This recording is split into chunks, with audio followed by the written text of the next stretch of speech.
जय श्री कृष्णा। आज हम आपको इस वीडियो में गुरुवार की व्रत कथा सुनाएंगे। तो आप इस वीडियो को पूरा देखिए और वीडियो को लाइक शेयर कीजिए। और आपसे एक विनम्र आग्रह है कि आप इस कहानी को पूरा सुनिए, अधूरा मत सुनिए, क्योंकि अधूरी कथा सुनने से हमारी अधूरी मनोकामना पूर्ण होती है। तो वीडियो पर बने रहिए। चलिए शुरू करते हैं। भारतवर्ष में एक प्रतापी और दानी राजा राज्य करता था। वह नित्य गरीबों और ब्राह्मणों की सहायता करता था। यह बात उसकी रानी को अच्छी नहीं लगती थी। वह न ही गरीबों को दान देती, न ही भगवान का पूजन करती थी, और राजा को भी दान देने से मना किया करती थी। एक दिन राजा शिकार खेलने वन को गए हुए थे, तो रानी महल में अकेली थी। उसी समय गुरुवार साधु वेश में राजा के महल में भिक्षा के लिए गए और भिक्षा मांगी। रानी ने भिक्षा देने से इनकार कर दिया।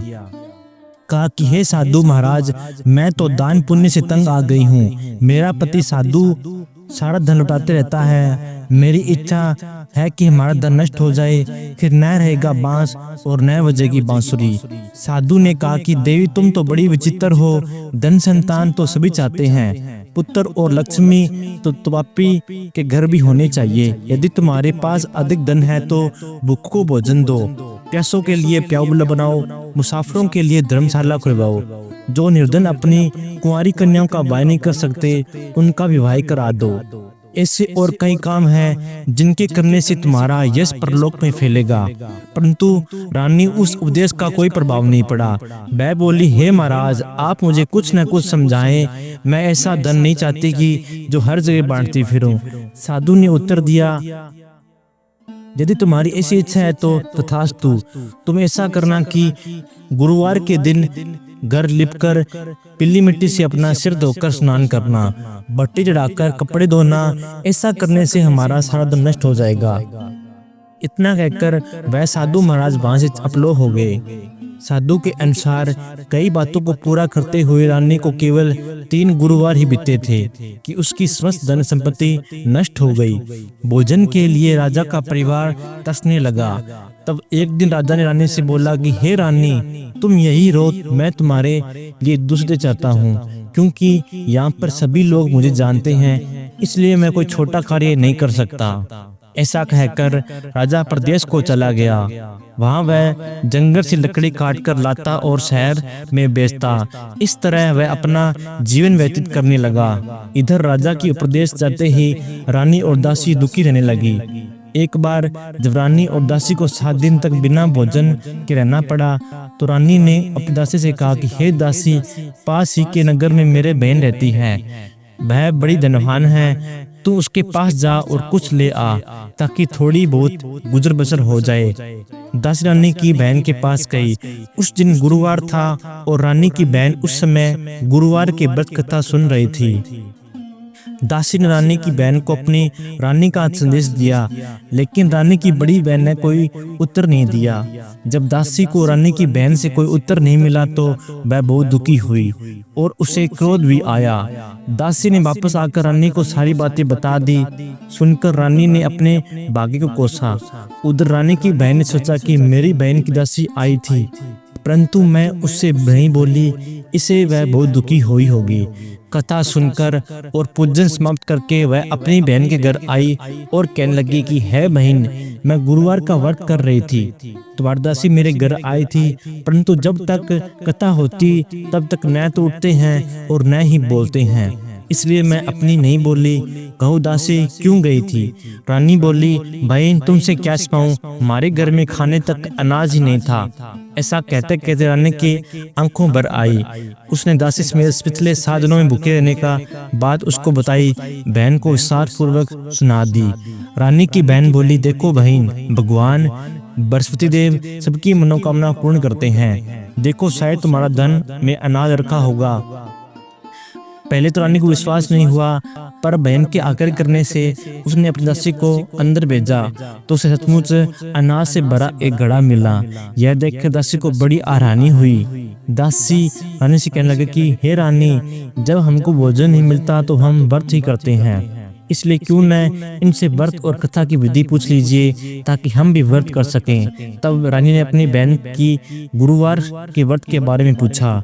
उसकी बहन ने बताया, गुरुवार के व्रत में चने की दाल, मुनक्का से विष्णु भगवान का केले की जड़ में पूजन करें तथा दीपक जलाकर व्रत कथा सुने, पिला भोजन ही करें और गुरुवार देव को प्रसन्न करें। व्रत और पूजन विधि बताकर रानी की बहन अपने घर को लौट आई। 7 दिन के बाद जब गुरुवार आया तो रानी और दासी ने व्रत रखा। गुड़साल में जाकर चना और गुड़ ले आई, फिर उससे केले की जड़ तथा विष्णु भगवान का पूजन किया। वह पिला भोजन कहाँ से आए, इस बात को लेकर बहुत दुखी थे। क्योंकि उन्होंने व्रत रखा था इसलिए गुरुवार देव उनसे प्रसन्न थे, इसलिए वे साधारण व्यक्ति के रूप में दान करके 2 थालों में सुंदर पिला भोजन दासी को दे गए। भोजन पाकर दासी प्रसन्न हुई और फिर रानी के साथ मिलकर भोजन ग्रहण किया। उसके बाद वे सभी गुरुवार को व्रत पूजन करने लगी। गुरुवार भगवान कृपा से उसके पास फिर से धन संपत्ति आ गई, परंतु फिर रानी ने पहले की तरह आलस्य करने लगी। तब दासी बोले, देखो रानी, तुम पहले इस प्रकार आलस्य करती थी, तुम्हें धन रखने में कष्ट होता था, इस कारण सभी धन नष्ट हो गया। जब भगवान गुरुवार की कृपा से धन मिला तो तुम्हारे फिर से आलस्य होता है। रानी को समझाते हुए दासी कहती है कि बड़ी मुसीबतों के बाद हमने ये धन पाया है, इसलिए हमें दान पुण्य अवश्य करना चाहिए, भूखे मनुष्य को भोजन कराना चाहिए और धन को शुभ कार्यों में खर्च करना चाहिए, जिससे तुम्हारे कल का यश बढ़ेगा, स्वर्ग की प्राप्ति होगी और पितर प्रसन्न होंगे। दासी की बात मानकर रानी अपना धन शुभ कार्यों में खर्च करने लगी, जिससे पूरे नगर में यश फैलने लगा। बृहस्पति बार व्रत कथा के बाद श्रद्धा के साथ आरती की जानी चाहिए। इसके बाद प्रसाद बांटकर उसे ग्रहण करना चाहिए। एक दिन राजा दुखी होकर जंगल में एक पेड़ के नीचे आसन जमाकर बैठ गया। वह अपनी यदा को याद करके व्याकुल होने लगा। गुरुवार का दिन था। एकांक उसने देखा कि निर्जन वन में एक साधु प्रकट हुए हैं। वह साधु वेश में स्वयं गुरुवार देवता थे। लकड़हारे के पास आकर बोले, हे लकड़हारे, इस सुनसान जंगल में तुम चिंता मगर में क्यों बैठा है? लकड़हारे ने दोनों हाथ जोड़कर प्रणाम किया। उत्तर दिया, महात्मा जी, आप सब कुछ जानते हैं, मैं क्या कहूँ। यह कहकर रोने लगा और साधु को अपनी आत्मकथा सुनाई। महात्मा जी ने कहा कि तुम्हारी स्त्री ने गुरुवार के दिन गुरुवार भगवान का निरादर किया है, जिसके कारण रुष्ट होकर उन्होंने अब तुम्हारी यदा का दशा कर दी है। अब तुम चिंता को दूर करके मेरे कहने पर चलो, तुम्हारे कष्ट सभी दूर हो जाएंगे और भगवान पहले से अधिक संपत्ति देंगे। तुम गुरुवार के दिन कथा किया करो, 2 पैसे के चने मुनक्का लाकर उसका प्रसाद बनाओ और शुद्ध जल में लोटे में शक्कर मिलाकर अमृत तैयार करो। कथा के पश्चात अपने सारे परिवार और सुनने वाले प्रेमियों में अमृत व प्रसाद बांटकर आप ही ग्रहण करो। ऐसा करने से भगवान तुम्हारी सब मनोकामना पूर्ण करेंगे। साधु के ऐसे वचन सुनकर लकड़हारा बोला, हे प्रभु, मुझे लकड़ी बेचकर इतना पैसा नहीं मिला जिसे भोजन के उपरांत कुछ बचा सकूं। मैंने रात्रि में अपनी स्त्री को व्याकुल देखा, मेरे पास कुछ भी नहीं जिसे मैं उसकी खबर मंगा सकूं। साधु ने कहा कि हे लकड़हारे, तुम किसी बात की चिंता मत करो। गुरुवार के दिन तुम रोजाना की तरह लकड़ियां लेकर शहर जाओ, तुमको रोज से दोगुना धन प्राप्त होगा, जिससे तुम भली भांति भोजन कर लोगे और गुरुवार देवता की पूजा का सम्मान भी आ जाएगा। इतना कहकर साधु अंतर ध्यान हो गए। धीरे धीरे समय व्यतीत होने लगा। फिर वही गुरुवार का दिन आया। लकड़हारा जंगल में लकड़ी काटकर किसी शहर में बेचने गया। उसे उस दिन और दिन से अधिक पैसा मिलने लगा। राजा ने चना गुड़ आदि लाकर गुरुवार का व्रत किया। उस दिन से उसके जीवन क्लेश दूर हो गए। परंतु जब दोबारा गुरुवार का दिन आया तो गुरुवार का व्रत करना भूल गया। इस कारण गुरुवार देवता फिर से नाराज हो गए। उस दिन उस नगर के राजा ने विशाल यज्ञ का आयोजन किया। शहर में घोषणा कर रहा था कि मनुष्य अपने घर में भोजन न बनावे, आग जलावे, समस्त जनता मेरे यहाँ भोजन करने आवे। इस आग को जो मानेगा न मानेगा उसे फांसी दी जाएगी। इस तरह की घोषणा पूरे नगर में करवा दी। राजा की आज्ञा अनुसार शहर के सभी लोग भोजन करने गए। लेकिन लकड़हारा कुछ देर से पहुंचा, इसलिए राजा उसको अपने साथ घर ले आया। ले जाकर भोजन करा रहे थे तो रानी की दृष्टि उस खूंटी पर पड़ी जिस पर हार लटका हुआ था। वह वहां से दिखाई नहीं दिया। रानी ने निश्चय किया कि मेरा हार इस नुस्खे ने चुरा लिया है। उसी समय सिपाहियों को बुलाकर उसको कारागार में डलवा दिया। जब लकड़हारा कारागार में पड़ गया, वह बहुत दुखी हुआ और विचार करने लगा, न जाने कौन से पूर्व जन्म के कारण को मुझे यह दुख प्राप्त हुआ है। उसी साधु की याद करने लगा जो जंगल में मिला था। उसी समय तत्काल गुरुवार देवता साधु के रूप में प्रकट हुए और उसकी दशा देखकर कहने लगी, हे मूर्ख, तूने गुरुवार देवता की कथा नहीं की, इस कारण तुम्हें यह दुख प्राप्त हुआ है। अब चिंता मत कर, गुरुवार के दिन कारागार के दरवाजे पर 4 पैसे पड़े मिलेंगे। तू उसे सरस्वती देव की पूजा करना तथा तेरे सभी कष्ट दूर हो जाएंगे। गुरुवार के दिन उसे 4 पैसे मिले। लकड़हारे ने कथा कही। उसी रात्रि को गुरुवार देवता ने उस नगर के राजा को स्वप्न में कहा कि हे राजा, तुमने जिस आदमी को कारागार में बंद कर दिया है वह निर्दोष है, वह राजा है, उसे छोड़ देना। रानी का हाथ उसी खूंटी पर लटका हुआ है। अगर तू ऐसा नहीं करेगा तो मैं तेरे राज्य को नष्ट कर दूंगा। इस रात्रि के स्वप्न में देखकर राजा प्रातःकाल उठा और खूंटी पर हाथ देकर लकड़हारे को बुलाकर क्षमा मांगी और लकड़हारे को योग्य सुंदर वस्त्र आभूषण देकर विदा कर दिया। गुरुवार देवता की आज्ञा अनुसार लकड़हारा अपने नगर चल दिया। राजा जब अपने नगर के निकट पहुंचा तो उसे बड़ा आश्चर्य हुआ। नगर में पहले से अधिक बाग, तालाब, कुएं, बहुत सी धर्मशालाएं, मंदिर आदि बन गई हैं। राजा ने पूछा कि यह किसका बाग है और धर्मशाला है। तब नगर के सब लोग कहने लगे कि यह शिवरानी और बांदी की है। जो राजा को आश्चर्य हुआ और गुस्सा भी आया। जब रानी ने यह खबर सुनी तो राजा आ रहे थे तो उन्होंने बांदी से कहा कि हे दासी, देख राजा हमको कितनी बुरी हालत में छोड़ गए थे। हमारी ऐसी हालत देखकर वह वापस न लौट जाए, इसलिए तुम दरवाजे पर खड़ी हो जाना। आज्ञा अनुसार दासी दरवाजे पर खड़ी हो गई। राजा आए तो उन्हें अपने साथ लीवा लाई। जब राजा ने क्रोध करके अब रानी से पूछा कि यह धन तुम्हें कैसे प्राप्त हुआ, तब उन्होंने कहा कि हमें यह धन गुरुवार देवता के व्रत के प्रभाव से प्राप्त हुआ है। राजा निश्चय किया कि 7 रोज बाद तो सभी सरस्वती देव के पूजन करते हैं, परंतु मैं प्रतिदिन दिन में 3 बार कहानी तथा रोज व्रत किया करूंगा। अब हर्ष में राजा के दुपट्टे में चने की दाल बंधी रहती तथा 3 दिन में 3 बार कहानी कहता। एक रोज राजा ने विचार किया कि चलो अपनी बहन के यहाँ हो जावें। इस तरह निश्चय कर राजा घोड़े पर सवार हो अपनी बहन के यहाँ चलने लगा। मार्ग में उसे देखा कि कुछ आदमी एक मुर्दे को ले जा रहे हैं। उन्हें रोककर राजा कहने लगा कि अरे भाइयों, मेरी सरस्वती देव की कथा सुन लो। वे बोले, लो हमारा तो आदि मर गया है, इसको अपनी कथा की पड़ी है। परंतु कुछ समय आदमी बोले, अच्छा कहो, हम तुम्हारी कथा सुन लेंगे।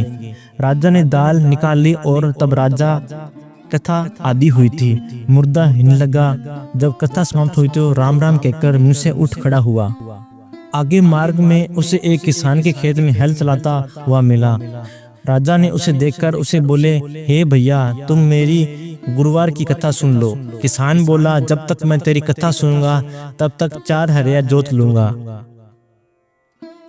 जा अपनी कथा किसी और को सुना देना। इस तरह राजा आगे चलने लगा। राजा के हटते ही बैल पछाड़ खाकर गिर गया तथा किसान के पेट में बड़ी जोर से दर्द होने लगा। उस समय उसकी माँ रोटी ले आई। उसने जब यह देखा कि अपने पुत्र के सब हाल पूछा, बेटे ने सभी हाल कह दिया। बुढ़िया दौड़ी दौड़ी उस घुड़सवार के पास गई और बोली कि मैं तेरी कथा सुनूंगी, अपनी कथा मेरे खेत में चलकर ही कहना। राजा ने बुढ़िया के खेत में जाकर कथा कही, जिसके सुनते ही बैल खड़ा हुआ। किसान के पेट का दर्द बंद हो गया। राजा अपनी बहन के घर पहुंचा। बहन ने भाई की खूब मेहमानी की। दूसरे रोज प्रातःकाल राजा जगा तो वह देखने लगा कि सब लोग भोजन कर रहे हैं। राजा ने अपनी बहन से कहा कि ऐसा कोई मनुष्य है जिसे भोजन नहीं किया हो, मेरी गुरुवार की कथा सुन ले। बहन बोली, हे भैया, यह देश ऐसा देश है कि पहले यहाँ भोजन करते हैं, बाद में अन्य काम करते हैं। अगर कोई पड़ोस में हो तो देखाऊं। वह ऐसा कहकर देखने लगेगी, परंतु उससे कोई ऐसा व्यक्ति नहीं मिला जिसे भोजन किया हो। अंततः वह एक कुम्हार के घर गई जिसका लकड़ा बीमार था। उसे मालूम हुआ कि यहाँ 3 रोज से किसी ने भोजन नहीं किया। रानी ने अपने भाई की कथा सुनने के कुमार के कल वहां तैयार हो गया। राजा ने जाकर गुरुवार की कथा कही, जिससे सुनकर उसका लड़का ठीक हो गया। अब तो राजा की प्रशंसा होने लगी। एक रोज राजा ने अपनी बहन से कहा कि हे बहन, हम अपने घर को जाएंगे, तुम भी तैयार हो जाओ। राजा की बहन ने अपनी सास से कहा कि सास से कहा हाँ चली जा, परंतु अपने लड़कों को मत ले जाना, क्योंकि तेरे भाई की औलाद नहीं है।